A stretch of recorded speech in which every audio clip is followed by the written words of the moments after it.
Most people spend their entire lives pretending their darkness doesn't exist. They wear masks of kindness, of virtue, of being good. But here's the brutal truth. Your dark side, the part you hide, the urges you suppress, is the only truth you really need. Because it's where your power lives. And if you think embracing that makes you bad, you've already lost. Let's start with Freud.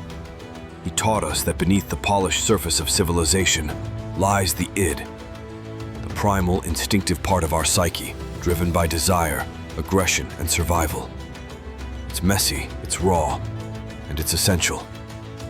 Trying to bury this part of yourself doesn't make you better. It makes you weaker. Carl Jung expanded on this. He called it the shadow, the unconscious side of the personality we deny or reject. But Jung didn't say to eliminate your shadow. He said to integrate it, to bring it into the light so it serves you, not controls you. This is where real power starts, not by pretending to be flawless, but by mastering the parts of yourself others fear. Robert Greene's 48 Laws of Power is built on this premise. Power isn't about innocence or naivete. It's about understanding human nature's darker currents and surfing them with finesse. Think of it this way. The lion doesn't apologize for its hunger. The shark doesn't question its nature. But humans, we've been conditioned to fear our own instincts, to reject ambition, desire, or even anger because society brands them as bad.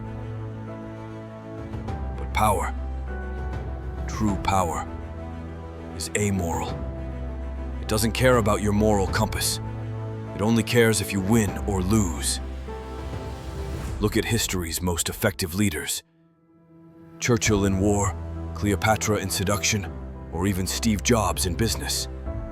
They all embraced their darker impulses strategically. Churchill's stubbornness was ruthlessness in disguise. Cleopatra's charm was seductive manipulation. Jobs' obsession bordered on obsession, sometimes cruelty. Would they have succeeded if they played by the rules of being good? No.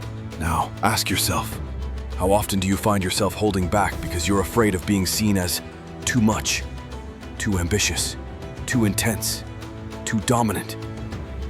You think, if I show my anger, my ambition, my desire, I'll be judged, rejected, or worse, disliked. But here's the secret. People respect and follow those who own their full selves. Your dark side is not a liability. It's your greatest asset. If you control it, if you understand it. Let's be clear. Embracing your darkness doesn't mean you become a villain. It means you stop pretending to be someone else. You stop giving power to the voices that shame you for being human. When you accept your shadow, your ego, your desires, your flaws, you reclaim the energy wasted on denial. You become unapologetically authentic. And authenticity breeds confidence, respect, and influence. Studies in psychology confirm this. Suppressing emotions doesn't make them disappear. It makes them toxic. People who acknowledge and channel their emotions, including their negative ones, are healthier, more resilient, and more effective in leadership. So I ask you, are you ready to stop hiding? To stop playing small? To stop living a half-truth and own the full, raw power that lives inside? Subscribe now if you're done pretending. If you're ready to learn how to turn your darkness into the weapon it was always meant to be. Because here in the Covenant of Power, we don't fear the dark, we command it.